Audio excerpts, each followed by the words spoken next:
Vamos a hablar del sistema nervioso simpático. Este sistema es el encargado de regular las respuestas de activación de nuestro cuerpo, poniéndonos en un estado de alerta fisiológica, es decir, cuando nuestro cuerpo está en una situación de estrés, él tiende a querer tomar alguna acción. ¿Para qué? Para que podamos sobrevivir a la amenaza que se nos está presentando. Y nuestra acción, pues, es pelear o huir, dependiendo, pues, la amenaza que estemos presenciando. Bueno, este sistema está constituido por neuronas, las neuronas preganglionares y las neuronas postganglionares. Las neuronas preganglionares liberan un neurotransmisor que se llama acetilcolina. Este actúa en el receptor nicotínico y para que pueda llegar al ganglio simpático. Las neuronas postganglionares liberan a un neurotransmisor que se llama noradrenalina o adrenalina, el cual actúa en un receptor adrenérgico para que pueda llegar al órgano efector y nosotros podamos pues tomar la acción, ya sea pues de lucha o de huida, ¿no? Bueno, vamos a hablar ahora de la vía simpática, que es este recorrido que hacen nuestras neuronas, pues para que nosotros podamos defendernos de nuestra amenaza. Bueno, la neurona preganglionar emerge de la médula espinal para llegar al ganglio simpático paravertebral a través del ramo comunicante blanco para que pueda hacer sinapsis con la neurona postganglionar y ésta pueda llegar al órgano efector, permitiéndonos tomar alguna acción.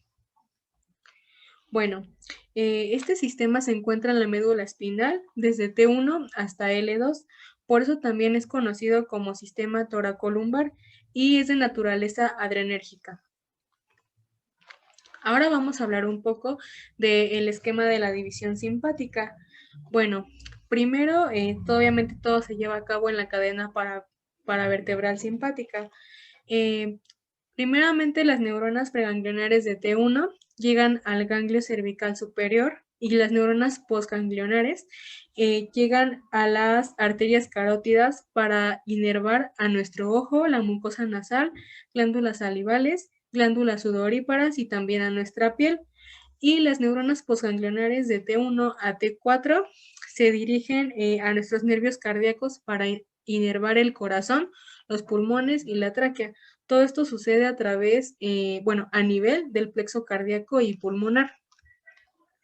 Ahora, nuestra división simpática desde T5 hasta T12.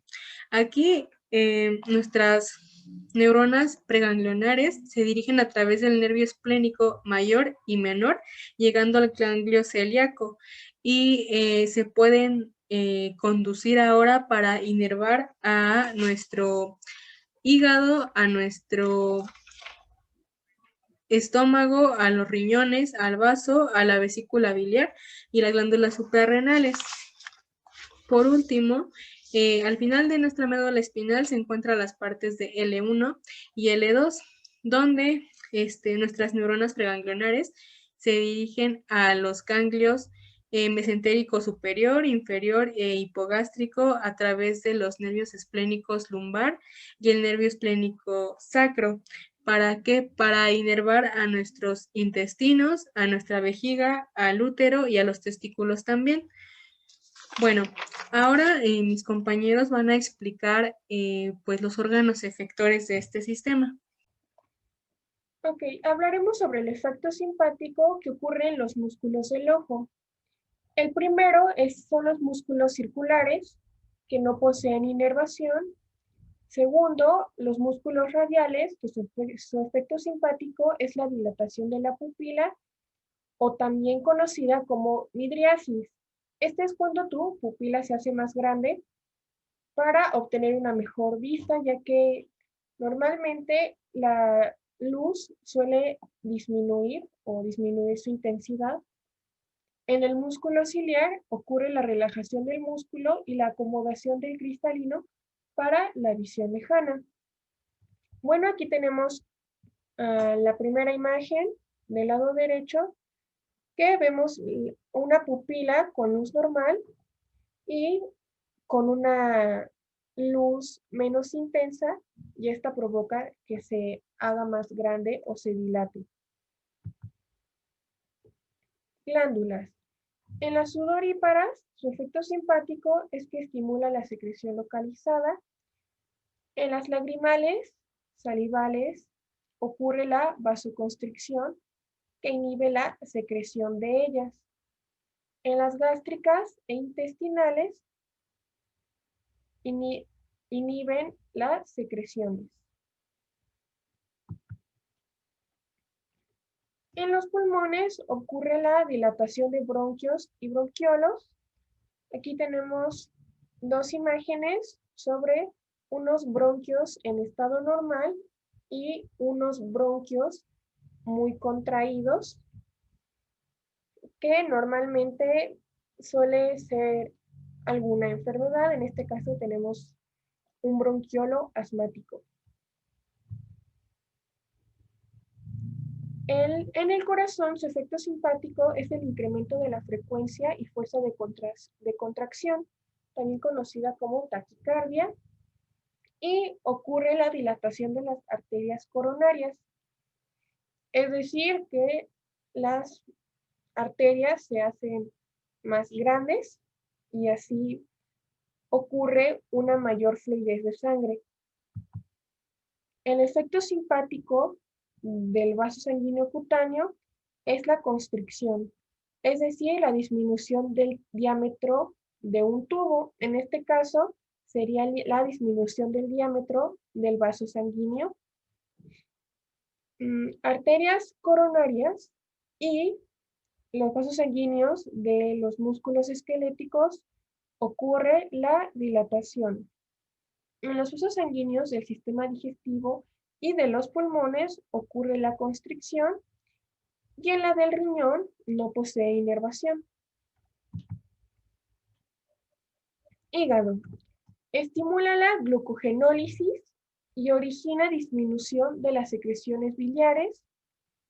En el intestino, la disminución de los movimientos intestinales, que en este caso podría ser el peritaltismo, y en el estómago, la disminución de los movimientos gástricos.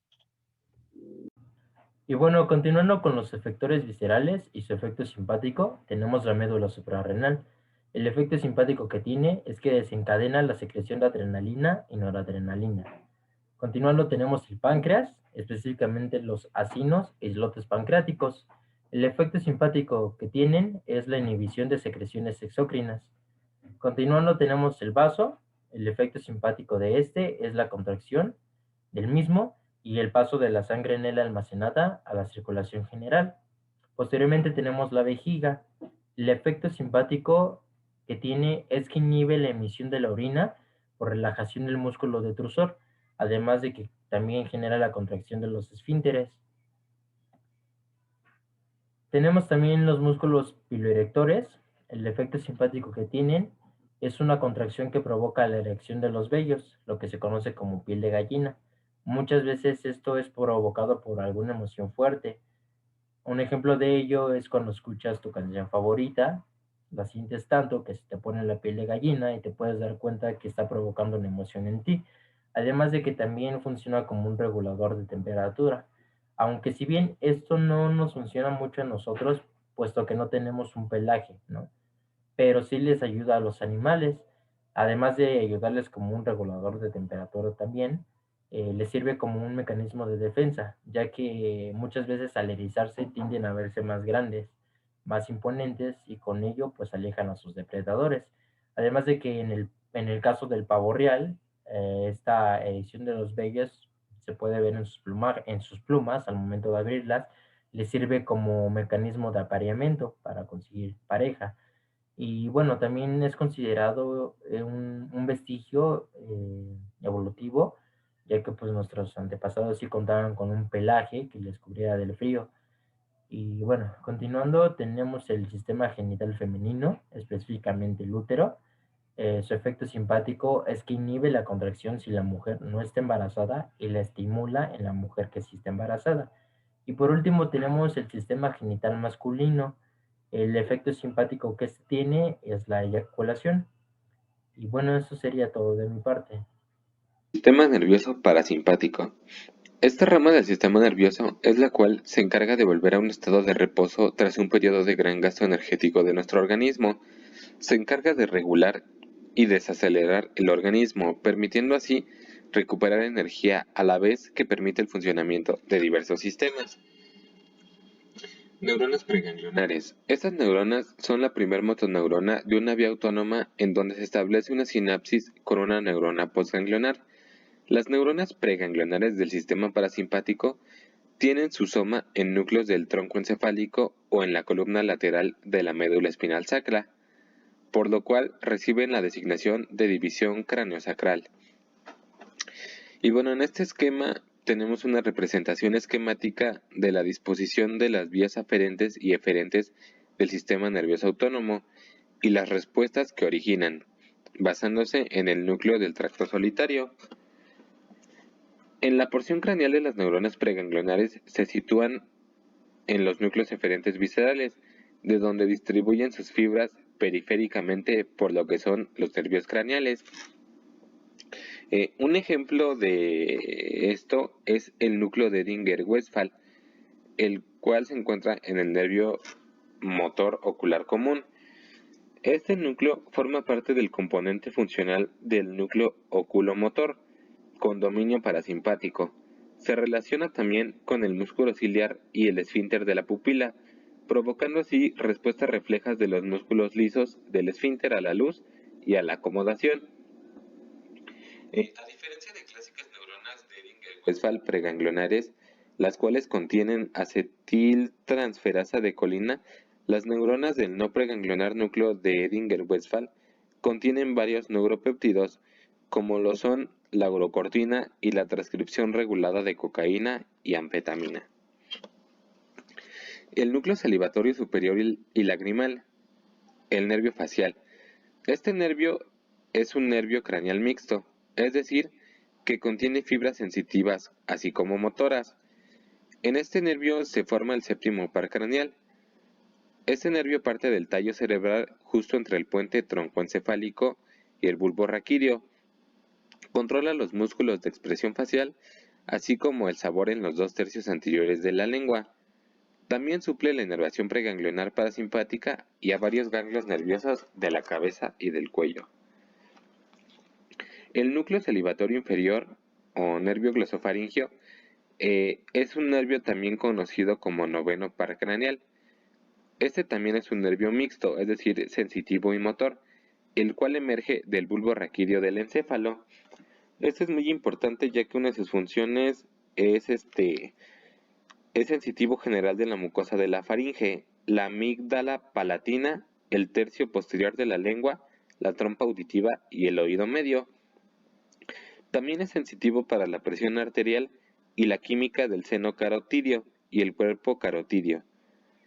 Es parasimpático, secretomotor para la glándula parótida y como un dato es el par craneal menos probable de lesionarse ante una fractura de la base del cráneo. El núcleo dorsal del vago y núcleo ambiguo o nervio vago es un nervio neumogástrico. Es el 10º de los 12 pares craneales. Este nervio nace del bulbo raquídeo e inerva en la faringe, así como también en el esófago, la laringe, la tráquea, los bronquios, el corazón, el estómago, el páncreas, el hígado y vísceras que irriga la arteria mesentérica superior por los plexos periarteriales. Estos plexos llegan a los plexos meintéricos, en donde se localizan las fibras posinápticas parasimpáticas. Estas fibras se distribuyen hasta los ganglios terminales cercanos, efectores, en donde surgen cortas fibras postganglionares, las cuales dan inervación a las vísceras de la cabeza y el cuello, la cavidad torácica y muchas de la cavidad abdominal. Por su parte, las neuronas preganglionares de la porción sacra, las cuales están ubicadas en las columnas intermediolaterales entre los segmentos S2 y S4, envían sus fibras por las raíces anteriores para formar así los nervios pélvicos y finalizan con ganglios terminales del plexo pélvico. Los ganglios terminales, por dar algunos ejemplos, sería la mitad inferior del intestino grueso, el sistema urinario y el sistema reproductor. Estos inervan el colo descendente y a los órganos urogenitales.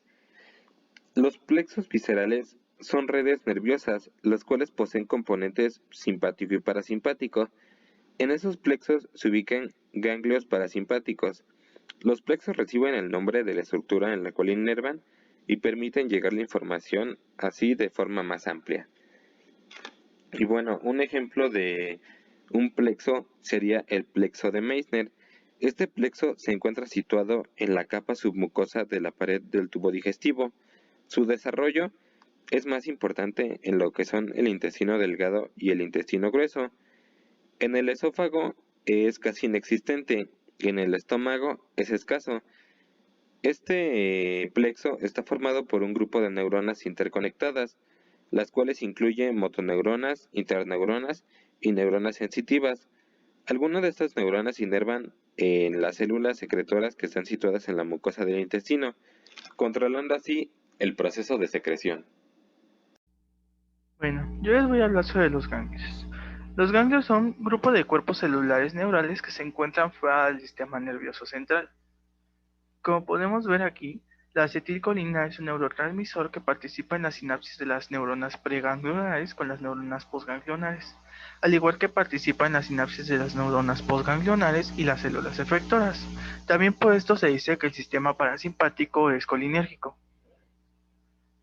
En el sistema parasimpático existen 5 tipos de ganglios, que son el ciliar, el péptido-palatino, óptico, submandibular e intramural. El ganglio ciliar se encuentra por detrás del glóbulo ocular y envía axones preganglionares provenientes del nervio oculomotor y envía axones postganglionares que transportan impulsos nerviosos hacia el músculo ciliar y el esfínter del iris. El ganglio péptido-palatino se encuentra en la pared lateral de la cavidad nasal cerca de la nasofaringe y recibe axones preganglionares del nervio facial y proyecta axones postganglionares para la mucosa nasal, el paladar, la faringe y las glándulas lagrimales. El ganglio óptico se encuentra en la fosa infratemporal por debajo de la porción vertical de la mandíbula y recibe axones preganglionares de los nervios glosofaringeos y proyecta axones postganglionares hacia la glándula parótida. El ganglio submandibular se encuentra debajo de la glándula salivar submandibular y recibe axones preganglionares de nervios faciales y envía axones a las glándulas submandibulares y sublinguales. Y el ganglio intramural se localiza en la submucosa y túnicas musculares de los órganos viscerales. Aquí, a manera de esquema, podemos ver en esta esquemita toda la anatomía de la cabeza, en la que podemos apreciar los ganglios también. Aquí podemos apreciar el ganglio óptico y en esta imagen también podemos apreciar diferentes tipos. Aquí, por ejemplo, yo les marco el ciliar, que como les comenté, el nervio óptico manda axones preganglionares, que vendría siendo el nervio, y como podemos localizar, está igual de conectado. Aquí también les puedo marcar el péptido palatino, y en podemos también ver un ganglio que se conoce como trigeminal. ¿Qué son las neuronas postganglionares? La neurona postganglionar es la segunda motoneurona de una vía autónoma que tiene su cuerpo celular y dendritas localizados en un ganglio autónomo y su terminación axonómica mielínica en el músculo cardíaco, un músculo liso o una glándula. Aquí podemos ver cómo las neuronas postganglionares y las neuronas preganglionares están conectadas. Los axones de las neuronas parasimpáticas preganglionares llegan a ganglios sanguíneos terminales cerca o dentro de un efector visceral, como por ejemplo en estas diferentes imágenes. En las neuronas presinápticas solo suele hacer sinapsis en 4 o 5 neuronas. Aquí, como nos están explicando, por ejemplo, los pulmones, que 2 van para los pulmones y 1 va para la tráquea, lo que permite que las respuestas parasinápticas se generan en un solo efecto. El sistema nervioso parasimpático tiene diferentes efectos en cada uno de los diferentes órganos del cuerpo. Por ejemplo, en el ojo, en el iris, la contracción de la pupila, la disminución del músculo. El músculo liso del iris está constituido por unas fibras de disposición circular y otras de disposición radial. La contracción de las primeras, cuya inervación es parasimpática, provoca miosis, y de las segundas, inervadas por el simpático, midriasis. La inervación parasimpática del iris se origina en el núcleo de Ebinger-Wetzpal. En las glándulas sudoríparas, lagrimales, salivales, gástricas e intestinales estimula las secreciones, es decir, en las glándulas sudoríparas es de acuerdo a la temperatura que tiene el cuerpo. Si está en una temperatura alta, estas buscarán enfriar el cuerpo. Si está en una temperatura baja, las glándulas sudoríparas buscarán calentar el cuerpo. En las lagrimales provocarán el fluido de las lágrimas. En las salivales la secreción de la saliva, en las gástricas de los jugos gástricos, etc. El efecto visceral el efecto parasimpático en los pulmones es la constricción de los bronquios y bronquiolos. El efecto parasimpático en el corazón es la disminución de la frecuencia cardíaca, es decir, si en el sistema nervioso simpático altera las pulsaciones del corazón, el sistema nervioso parasimpático hace lo contrario, disminuir la frecuencia cardíaca.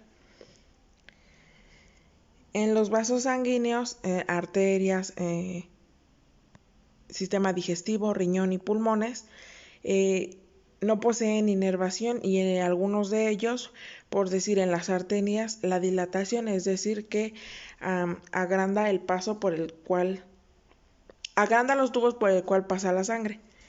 El efecto que tiene en el hígado es la estimulación de la glucogénesis y el incremento de las secreciones biliares. En el estómago, el efecto parasimpático que tiene es el aumento de los movimientos gástricos, es decir, hay un mayor movimiento de los jugos gástricos. En el intestino, el aumento de movimientos intestinales, es decir, mayor digestión o una digestión más rápida. En la médula suprarrenal no posee inervación. El efecto que tiene en el páncreas es que produce más secreciones exócrinas. En el vaso no posee inervación. El efecto que tiene en la vejiga es el aumento de la orina, que hasta ciertos límites el aumento del volumen vesical induce la relajación del músculo, de manera que la presión intravertical no aumenta y puede mantener la continencia urinaria. Esta acción reflejada es medida por fibras simpáticas. Y el efecto que tiene es que aumenta la cantidad que se produce en la orina. En los músculos piloerectores los efectos son mínimos. En el útero también tiene efectos mínimos. En los órganos genitales, el efecto parasimpático que tiene es la erección del pene en el hombre y el clítoris en la mujer. En el hombre, las divisiones nerviosas simpáticas, parasimpáticas y somáticas participan en el control de las respuestas sexuales, de la erección, secreción glandular, emisión y la eyaculación. La erección periana puede provocarse desde centros supraespinales en respuesta a estímulos visuales, auditivos o ideatorios. Erección psicógena.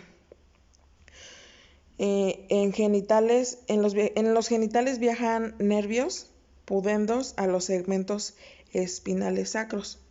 La vía eferente se origina en los mismos segmentos y sigue por los nervios pélvicos parasimpáticos para producir vasodilatación de las arterias y cierre de las endoprotesis arteriovenosas penianas, con lo que aumenta el flujo sanguíneo de los cuerpos cavernosos y se produce la erección.